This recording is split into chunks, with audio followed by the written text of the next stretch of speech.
Pero decíamos al inicio que un nuevo juicio vinculado a los delitos de lesa humanidad cometidos en Santa Fe durante la última dictadura militar se está llevando adelante por estos momentos, por estas horas en el Tribunal Oral Federal. Tiene sentado en el banquillo de los acusados a muchos represores que ya enfrentaron juicios anteriores, fueron condenados incluso en sentencias, incluso del 2009, Brusa, en el caso de Brusa, o María Eva Evi, o el Curro Ramos. Y en esta oportunidad se juzgan delitos cometidos en un centro clandestino que se constituyó, se conformó, operó, se supone casi con certeza en la ciudad de Santo Tomé, y que fue un lugar brutalmente conocido por las víctimas por ser un lugar de ablande, de torturas, de nunca acabar, y de generación a partir de esa brutalidad de firmas y de hacerse cargo de cuestiones vinculadas a delitos que tenían que ver en ese momento con, muchas comillas, la subversión, muchas comillas, el terrorismo, y que después debieron enfrentar, justamente por esas declaraciones arrancadas en la tortura, juicios también con muchas comillas por aquel momento. Pero nos preguntábamos también al inicio del programa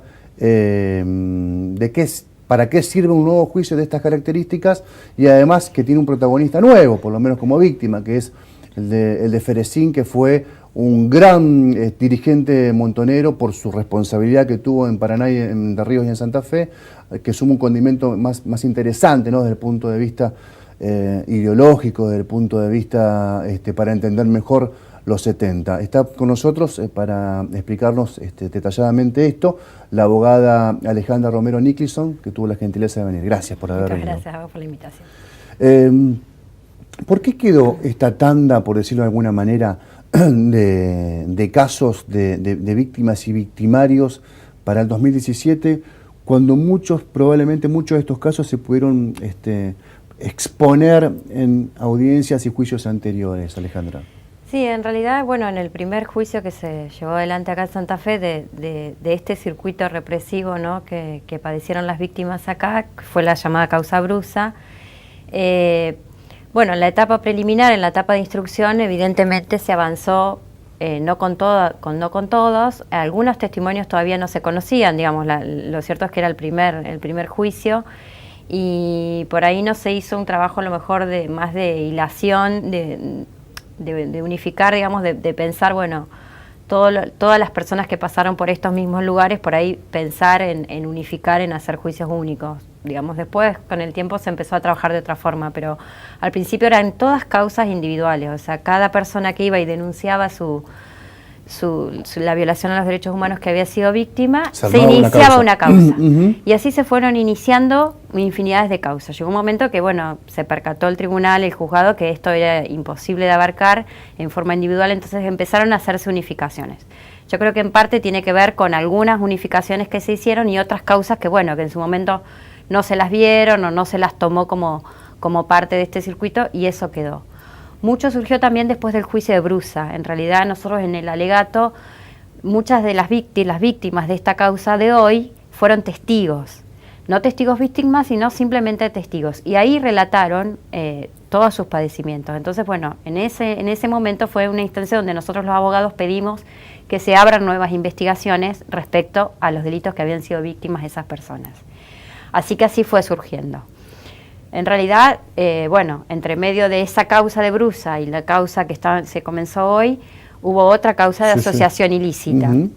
También ahí podría haberse aprovechado a lo mejor para avanzar con estos casos y poderlos unificar. Pero bueno, por distintas situaciones evidentemente no se logró, y bueno, y quedó recién ahora donde, bueno, lamentablemente hay 2 de las personas víctimas fallecidas. Digamos, esto lo quiero remarcar porque el tiempo pasa no solo para los imputados. Muchas veces nos preocupamos porque, bueno, se nos mueren los imputados y no tenemos a quién juzgar, pero también se mueren las víctimas. Y eso me parece que es donde hay que poner un poco el ojo, la justicia tiene que poner un poco el ojo en tratar de agilizar un poco los trámites, digamos, porque si bien hay plazos y hay instancias procesales que hay que cumplir, bueno, los años les pasan a todos, ¿no? Recordaba al principio el caso de Nicolás Correa, el tío Correa o el Tete Correa, o Domingo Manuel Marcellini, que fue el jefe de inteligencia del Área 122, formado en la Escuela de las Américas, protagonista indiscutible de la represión ilegal en Santa Fe en aquel momento, muertos, Marcellini incluso poco tiempo antes del comienzo del juicio a Bruce y compañía en 2009, y Correa también, algunos años antes. Correa estaría hoy sentado en el banquillo de los acusados, como hubiese estado antes, sí, porque tuvo un rol preponderante. Como también estaría Marcellini, como también tendría que estar Diab. Diab estaba imputado por el hecho de Ferecín, concretamente, Ramos y Diab. Y bueno, y no se llegó a tiempo con el juicio, digamos. Si hay alguien que nos está viendo y se pregunta, y por primera vez se entera que existió La Casita, un centro clandestino, ¿qué primera información le brindarías para ponerlo, para informarlo? Que lamentablemente en nuestra ciudad existieron centros clandestinos de detención, como en otras provincias, que un centro clandestino de detención es un lugar donde se deshumaniza a la persona, digamos, no solo en cuanto a las agresiones físicas, digamos que fueron tremendas, y bueno, y todo lo que conlleva esto de que la persona sienta que deja de ser persona y que pasa a ser una cosa con una utilidad que puede tener un tiempo determinado, como no, cuando ya no le sirve más, a otro recorrido, digamos.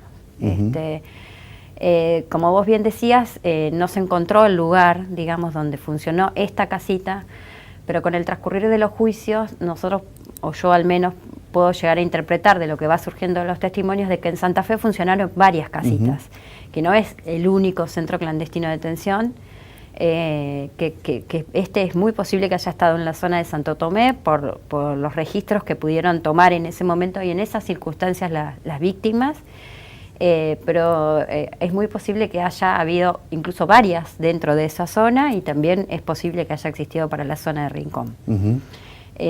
Bueno, esto digamos creo que es algo que si bien no se encuentra el lugar, no le quita, digamos, nada fundamental a lo que tiene que ver con la tipicidad penal y a lo que tiene que ver con la importancia de poder juzgar los delitos que allí se cometieron, digamos, porque la tortura es tortura, aunque sepamos concretamente en qué lugar fue o aunque no sepamos, digamos. No me modifica el tipo penal y por eso es importante, porque a veces se dice, bueno, pero si no se sabe dónde funcionó, o este imaginario a lo mejor de los represores en su momento de creer que destruyendo el edificio iban a poder borrar tanto horror. Por suerte esto no fue así, seguramente destruyeron los edificios, pero bueno, estamos trabajando para poder mantener viva la memoria y que tanto padecimiento y tanto dolor que sufrieron las víctimas que pasaron por allí, las que sobrevivieron y las que no, se haga justicia de una buena vez. ¿Por qué están los imputados en el lugar de ser juzgados, los 5 que están en este momento? ¿Por qué? ¿Por qué en cada caso, obviamente? Sí, hay distintos casos, digamos. En realidad las víctimas son 11 mujeres y 2 varones, de los cuales uno está desaparecido, que es Emilio Ferecín, como bien vos referenciaste, y la otra víctima era Eduardo Gatti, que también está fallecido. A su vez hay como distintos grupos, digamos, hay un grupo de víctimas que tuvieron su recorrido antes de llegar a la casita, pasaron por la cuarta, entonces respecto de esas víctimas está juzgado Ferreira, quien era comisario en ese momento. Después, bueno, quienes estuvieron en la casita se juzga a quienes fueron responsables de ese lugar, digamos, y ahí estamos hablando tanto de Perisotti como que tiene que ver con el traslado hacia la casita. Digamos, las testigos refieren que Perisotti las busca en un determinado lugar como neutro, digamos, y de ahí los trasladan a la Guardia de Infantería Reforzada. Y después, por supuesto, él era el responsable de la Guardia de Infantería Reforzada, donde también estaba María Eva Evis, que también María Eva Evis participó de los traslados, digamos, porque a su vez, estando en la Guardia de Infantería Reforzada, algunas víctimas eran trasladadas nuevamente a la casita para ser torturadas y vuelta a la Guardia de Infantería Reforzada. O sea que cada caso tiene su particularidad y sus imputaciones, digamos, pero bueno, lo mismo Brusa estaba imputado por apremios ilegales, en 2 casos, respecto de 2 víctimas, o sea, porque no todas tuvieron el mismo recorrido. Pero claro. bueno, se trató sí acá de unificar en esta causa como para ese gran grupo que estuvo en la casita ser juzgado y también las particularidades que cada grupo a su vez tuvo. Recordabas recién el caso de Roberto Díaz, que también fue el segundo de Marcellini en algún momento en el área de inteligencia de Santa Fe. ¿Te acordás que Perissotti en su declaración cuenta que trasladó en un Unimog a 10 detenidas y después las puso a disposición de Diab y desconocía, dijo Perissotti, el destino que tenían las detenidas? Y también pensaba, preparando esta entrevista y repasando un poco lo que uno escribió en su momento, o cubrió, recuerdo el caso de una declaración en la CONADEP ante Jaime de Nevares, de un dirigente montonero quebrado por la tortura, que en ese momento o era médico o estaba con estudios avanzados en medicina, llamaba Fermín de los Santos, que vive en una localidad del sur, de una de las provincias del sur, cerca de Comodoro Rivadavia. Y él contaba, en el relato que le hace a Jaime de Nevares, esto que vos mencionabas antes, que había 3 casas de torturas en Santa Fe, una en Santo Tomé, otra en Rincón y otra en Coronda, pero que la de Coronda nunca estuvo operativa porque no llegaban recursos de la represión para ponerla operativa. Yo siempre me pregunté, este testigo, ¿por qué no declaró nunca en un juicio? ¿O por qué no se homologó? ¿O por qué no se acreditó lo que dijo frente a la CONADEP en un juicio? Bueno, este testigo sí declaró ante la justicia en ¿sí? Córdoba. ¿En Córdoba? En la sí. provincia de Córdoba, en los juicios por la verdad, cuando todavía no teníamos la posibilidad de la persecución penal. En esta causa nosotros ofrecimos, y en la de Brusa, Asociación Ilícita también, en varias oportunidades, al menos las querellas que yo representé, en la etapa de instrucción pedimos que se lo cite a declarar, y en las mismas oportunidades presentó certificados médicos por los cuales estaba imposibilitado de declarar, y el tribunal entendió que eran válidos y que no se lo podía traer por la fuerza pública, así que por eso nunca declaró en la ciudad de Santa Fe. ¿Y podría ser clave su testimonio? Yo creo que sí, porque por esta misma declaración a la que vos haces referencia, que es en forma escrita y hace muchísimos años, deja ver que tiene mucha información para aportar en lo que tiene que ver con la reconstrucción justamente del aparato represivo, digamos. Bueno, nada, me parece que nos vamos a quedar con las ganas porque, no sé, salvo que a lo mejor en algún momento él sienta la necesidad de poder aportarlo, que creo que sería muy importante. ¿Cómo fue el caso de Ferecín, Alejandra? Bueno, en realidad en este juicio yo estoy patrocinando a la primer mujer de Juan Emilio. Él comenzó su militancia en la ciudad de Buenos Aires, donde ahí se conoce con Blanca Inés Bernasconi, que es esta señora que yo estoy representando. Y bueno, ellos tienen una militancia allá, se casan allá, sufren un allanamiento de las 3A en su casa en Buenos Aires, y ahí, bueno, empiezan un poco a deambular, y finalmente, bueno, Emilio tenía una trayectoria importante dentro de la organización Montoneros y es trasladado a la ciudad de Entre Ríos, de Paraná, en Entre Ríos, a hacerse cargo, digamos, de lo que era la Juventud Universitaria Peronista en ambas regiones. Y bueno, ahí ellos cortan su vínculo matrimonial, digamos, pero bueno, Blanca de todas formas, cada vez que él viajaba a Buenos Aires, cada tanto se veían, ella estaba en contacto con él, por supuesto con todas las medidas de seguridad que ameritaban en ese momento, y ella la última vez que lo ve, él, bueno, nota en él que había una cierta preocupación respecto a su seguridad, digamos, estaba como muy angustiado. Y bueno, y que ya él le cuenta que estaba por su mujer por dar a luz, que ya estaba en fecha, así que bueno, como que estaba un poco angustiado con esa situación. Después de ahí, bueno, tenemos el relato de las víctimas de acá de Santa Fe, de las compañeras de la Juventud Universitaria de acá, donde bueno, ellas, Estela Vallejos, por ejemplo, había pasado la última Navidad, la Navidad del 77 con él en su casa, tenían una relación bastante cercana. Y bueno, y del 76. Del 76. Y Anatilde Bugnia relata de una cita donde él ya no llega, ¿no? Entonces ahí es donde se empieza a pensar que había sido secuestrado. Se entiende por los testimonios que esto fue alrededor del 10 de febrero del 77. Y después hay dos compañeras que prestan su testimonio en el juicio en la ciudad de Paraná, que ellas estando en una casita de Paraná comparten detención con él. Y ahí un poco surge este relato de que a él lo habían secuestrado en Santa Fe y lo habían llevado a Paraná.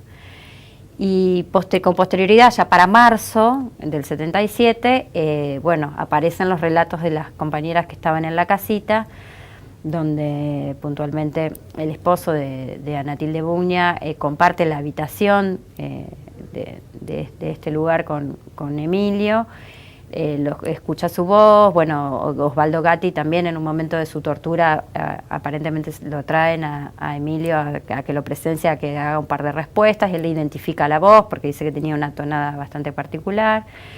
Y bueno, y hay un relato común de todas estas personas que estuvieron en la casita de esta cuestión de que en un momento determinado, en una sesión de tortura de una de las chicas, lo traen a él y empiezan como a hacer una sesión de tortura en forma rápida, porque todos dicen se nos va, digamos, escuchan, las sobrevivientes escuchan que dicen, bueno, dale que se nos va, dale que se nos va, y como que el otro día había por parte de la patota así una cierta como enojo de que había fallecido una de las personas que estaba ahí. Ante el traslado posterior a la Guardia de Infantería Reforzada de todo este grupo y de repente ahí les sacan las capuchas y pueden verse quiénes estaban, también se toma conciencia de que Emilio no estaba.